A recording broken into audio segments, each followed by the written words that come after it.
The card is laminated. It is the size of a credit card. On one side, in tight black marker, someone has written 5 words. Save 15%. Always, no matter what. You are holding 2 copies of the same card. One was handed to you at 22 in a break room, next to a coffee machine that had been broken for 3 weeks. The other was handed to you at 42 in your daughter's bedroom, after a quiet conversation about her first paycheck. Same card, same rule, same 5 words. But 20 years apart? This is the story of 2 versions of you. One who listened in his 20s, one who listened in his 40s. Same rule, different math, different lives. By 67, the gap between them will be just under $2 million. Level 1, the discovery, age 22. It is a Tuesday in October. The break room of a mid-sized insurance company in a working-class suburb of Cincinnati. You are 22 years old. You make $52,000 a year as a junior underwriter. Your second paycheck just hit your account. Fund $387 after tax every 2 weeks. You are holding a styrofoam cup. The coffee tastes like burnt cardboard. Marcus is 47. He has a quiet way of standing. Back straight, hands in his pockets, like someone who has stopped needing to take up space. He has been at the company since before you were born. He sees the bank app open on your phone. Saving anything? He asks. You shrug. You bought a used Honda Civic last week. $11,200, paid in cash, from a guy named Theo who wanted out of the city. Your rent is $725 for half a duplex. You have $312 in your checking account. Marcus reaches into his wallet. He pulls out a small laminated index card, edges worn smooth from 25 years of handling. He places it on the counter between you. Save 15%, always, no matter what. That's it, he says. That's the whole thing. You laugh a little. You expect him to say more. He does not. 2 weeks later, on the second Tuesday of November, you do something you do not yet fully understand. You open a Roth IRA on a laptop, sitting on the floor of your living room. You set up an automatic transfer of $217 every 2 weeks, 15% to the dollar. You do not read about asset allocation. You do not watch videos. You buy one fund, a total market index, because the form practically fills itself out that way. You feel nothing. For 2 months, the only thing the Roth IRA does is take money out of your checking account. You start to resent the transfer. You almost cancel it 3 times. You do not cancel it. By the end of year 1, the balance is $5,642. The market dropped that year. Your contributions were $5,640, and your balance is also $5,642. You feel stupid. You text Marcus. He sends back 2 words. Keep going. You picture the laminated card in your wallet. You do not cancel the transfer. Across town, at the same age, in the same year, in the same kind of apartment. There is another version of you. He does not know Marcus. He gets the same paycheck. He does not open a Roth IRA. He does not think about the next 20 years. He thinks about Saturday. At level 1, the most important decision of your life is invisible. The version of you who sees it, and the version who does not are, on this Tuesday, indistinguishable. Level 2, the quiet years, age 27. 5 years later, you are 27. You make $68,000 now as a senior underwriter. Your contribution has scaled with your salary. You put in $850 a month, 15%. You no longer think about the account. The transfer happens on the 1st and the 15th. You barely notice. The balance on a Tuesday in March is $61,800. You have done nothing clever. You have not picked stocks. You have not read books. You bought one fund, you let the transfer run, and you stopped looking. By every traditional measure, you are doing nothing. By mathematical measure, you are ahead of 73% of Americans your age. You do not know that. Lena moves in. She is a graphic designer. She makes $58,000. She opens a Roth IRA the second month she lives with you, not because you lectured her, because she found the laminated card in your desk drawer while looking for a roll of tape. You start to notice something strange about money. You do not feel rich. You drive the same Civic. You order pizza on Fridays from a place called Lola's, $14 a pie. You and Lena split the rent, $180 each. But every time the bonus hits, every time the raise comes, the 15% slides into the account before you can think about it. You never get used to having extra money. You never inflate. That is the secret nobody tells you. The 15% rule is not really about investing. It is about never letting your lifestyle catch up to your paychecks. By 27, you have contributed $44,000 across 5 years. The balance is $61,800. The market has done $17,800 of work for you. It is the first time you see the line bend upward on a chart and feel something in your chest. Across town, the other version of you, the one who did not get the card at 22, is now 27 also. He earns $68,000. He drives a 2024 Toyota Camry. $34,000 financed at 6.9%. The payment is $674 a month. He has $2,250 in savings. No retirement account. He is not in trouble. He is not failing. He is average. He just does not know that average is a quiet form of falling behind. He does not open a Roth IRA. He is busy. He will do it next year. He says this every year. You and Lena sit on the floor of the apartment one Saturday night, a takeout box between you. You count the line items. You realize at this rate, by 35, the two of you will have over $250,000. It is for the first time real.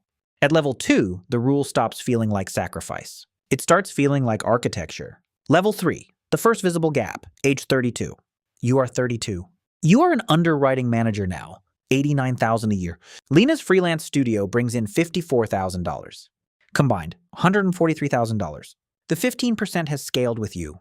You put in $113 a month. Lena puts in $675. The two Roth IRAs and a small 401k at your job, combined balance on a Tuesday in June is $187,000. You bought a small house last year, a 1,420 square foot 2-bedroom in a working class neighborhood. $267,000, 20% down, $5,400 from a wedding fund the two of you quietly built. The mortgage payment is $1,640 at 6.8%.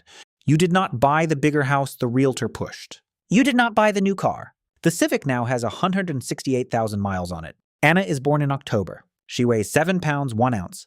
You sit in the hospital chair at 4:17 a.m. holding her. You think for the first time about a number you have never thought about before. 18 years. That is how long there is to make her tuition. You open a 529 the next morning. You put $200 a month into it. You also open a small custodial brokerage account in her name. You put $50 a month into that. You do not stop the 15%. The 15% comes first, always, no matter what. You text Marcus. He is 60 now. He retired last year on a balance of $1.4 million. He sends back, "Welcome to the chain." The other version of you is also 32. He makes $87,000. He has $4,300 in his 401k. He started one last year because a coworker shamed him into it. He contributes 3%, just enough to get the employer match. He thinks he is being smart. He drives a 2026 truck, $52,000, financed at 7.4%. The payment is $924. He has a 4-bedroom house in a nicer neighborhood. $389,000 with 5% down. His mortgage is $2,470. His daughter, also born this year, will need close to $200,000 for college in 18 years. He is not open to 529. He earns more than you do. He owns more than you do. By every visible marker, his life is bigger. But the gap between the two of you, invisible to him, is now $182,700. You do not know that either. You only know the laminated card. You only know the rule. At level 3, your money begins to make money. The compounding has, quietly, become the third earner in your house. Level 4, the awakening, age 42. You are 42. You wake at 6:14 a.m. You are still in the same house. The mortgage is paid down to $148,000, 12 years left. Your salary is $124,000. Lena's studio cleared $112,000 last year. Combined, $236,000. The retirement balance on the first Tuesday of January is $640,000. The 15% is on autopilot. It has been for 20 years. You do not think about it. You do not watch the market. The number on the screen is now larger than the wages you have ever physically earned in your entire working life. You sit at the kitchen counter. Anna, 10 years old, is at the table doing math homework.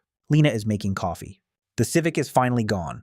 Sold for $400 last summer to a high school kid who wanted a project car. You replaced it with a used 2022 Honda CR-V, $19,800 cash. You feel something almost embarrassing. You feel a little proud. Now meet the other version of you. He is also 42. He is sitting on the edge of his bed at 6:14 a.m. He is staring at his phone. The 401k balance just appeared in the morning alert. $58,400. His daughter, also 10, told him in passing, while pouring cereal, about a video she watched in her after-school finance club. The teacher gave each kid a laminated card. Save 15%, always, no matter what. She left the card on the kitchen counter. He picks it up. He reads it 3 times. He runs the math on his phone. He has 25 years until 67. If he saves 15% of $94,000, that is $4,700 a year, at a 7% return for 25 years. $1,925,000. He stares at it. Then he opens the calculator and runs another number. The same $1,400 a year for 45 years. What could have existed if it had started at 22? $3 to $1 million. He sits on the bed for a long time. He does not move. Mr. Calderon is the new financial advisor he meets the next month. They sit at a Panera near his office on the second Thursday of February. Calderon, calm, gray-haired, sets down a coffee and says, "You cannot catch up. You can only start." He starts. He maxes the 401k. He opens a Roth IRA, contributes the full annual limit. He sells the truck, $24,000, takes a $7,400 loss. He buys a 2018 Camry for $14,200. He starts, but there is a math you cannot fight. At level 4, the rule discovered late costs more than the rule discovered early. The rule is the same. The clock is not. Level 5, the crossover, age 50. You are 50. You sit on the back porch. It is June. The grill is going.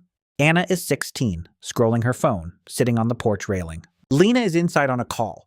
The retirement balance crossed $1.1 million in March. The mortgage is gone.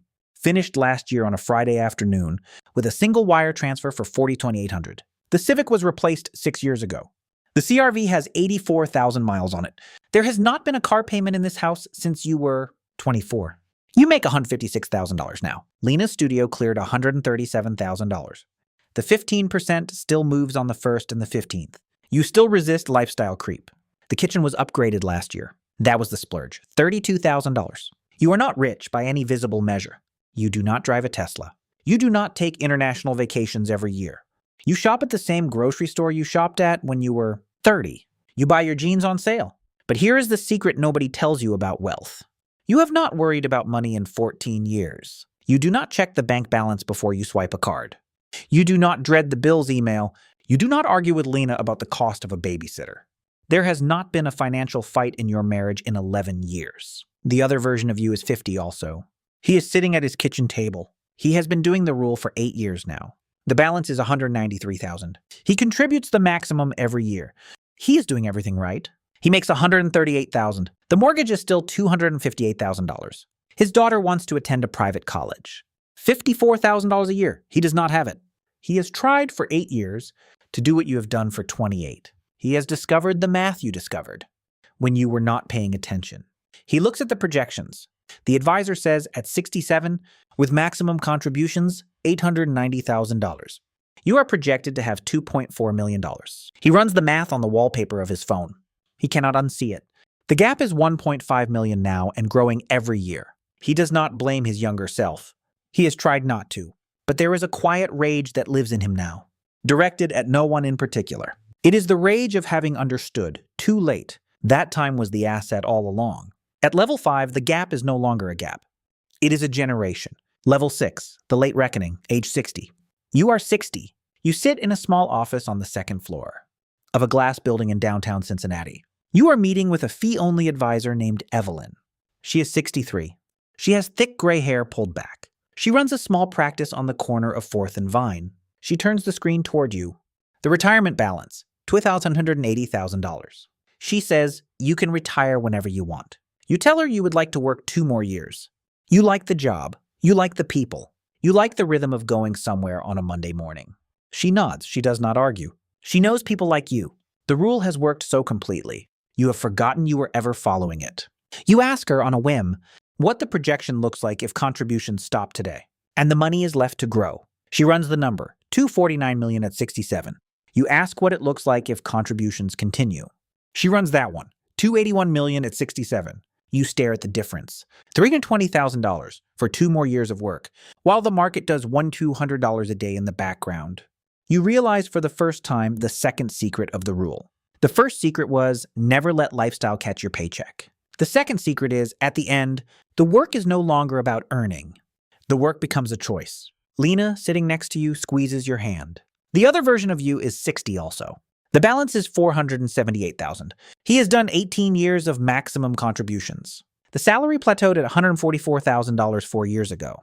Mr. Calderon, now 72 and semi-retired, gives the projection. At 67, around $890,000. The daughter graduated last year. Tuition was paid through loans. $86,000 of debt is now in her name. She is 22 and starting at $54,000 a year as a project coordinator. He gives her the laminated card, the same one that lived on his nightstand for 18 years. He hands it to her in her first apartment, On her first weekend after move-in, while a delivery box of furniture sits unopened against the wall. He says it twice. Open a Roth IRA today. Do not wait. She opens it that night. She does not yet understand what she has just been handed. She thinks it is a small thing. It is the largest thing. You are the wealthier version of him by almost a factor of 5. But he is the one who broke the chain. The chain only had to be broken once. At level 6, you understand that the rule is not for you. The rule is for your children. Level 7, the final ledger, age 67, you are 67. It is the second Tuesday of October. You are sitting on the same back porch. The railing has been replaced once. The grill has been replaced twice. But the chair is the same. The retirement balance on this day is $290,000. The 15% has been running for 45 years. 900 consecutive biweekly contributions. 900 quiet acts of restraint. You take out the laminated card. The one Marcus placed on the break room counter 45 years ago. The lamination is yellow at the corners. The black marker has faded to the color of old tea. You can still read it. Save 15% always, no matter what. Marcus died 9 years ago. You spoke at his funeral. You said one sentence at the lectern, that he gave you a piece of plastic that built your life. Anna is 35 now. She has 2 children. She makes $138,000 as an architect. She has been saving 15% since she was 22. Her balance is $189,000. She is on track. She stops by on a Sunday in October. She is holding her oldest, who is 4. She places a small object on the kitchen counter. It is a laminated card. Same size, same lettering, same 5 words. She tells you she made it for him. For when he turns 22, you do not cry. You do not know why. You just look at the card on the counter next to your card, next to the same coffee maker that has been there for 14 years. The other version of you is 67 also. The balance is $890,000. He is not poor. He has, in 25 years, built almost $1 million from a starting point of nothing. He should be proud. He is, mostly. But every quarter, the brokerage statement arrives. He still opens it. He still does the math his phone showed him at 42. The version of him that started at 22, the version that does not exist, would have 2.9 million. He has lived inside that gap for 25 years. He sits at the kitchen table on the same Tuesday in October. He opens the brokerage statement. He looks at the number. His daughter walks in. She places her own balance on the table. She is 35. She started at 22. She has $189,000. He nods. He does not cry. He does not know why. The chain restarts in her. Same rule. Same 5 words. Different generation. At level 7, the ledger closes. Time was the asset all along. You either rented it or you owned it. Cut to a different break room. It is a Tuesday in October, 25 years from now. There is a styrofoam cup on a counter. The coffee tastes like burnt cardboard. The break room is in a mid-sized logistics company in a working-class neighborhood of a small Midwestern city. A 22-year-old logistics analyst named Daniel stands at the counter. His second paycheck just hit, $1,712 after tax every 2 weeks. He bought a used electric scooter last week. Won $400 from a guy named Theo who wanted out of the city. A man with quiet eyes, name Raj, stands next to him. Raj is 48. He has a way of standing, back straight, hands in his pockets, like someone who has stopped needing to take up space. He sees the bank app open on Daniel's phone. Saving anything? He asks. Daniel shrugs. Raj reaches into his wallet.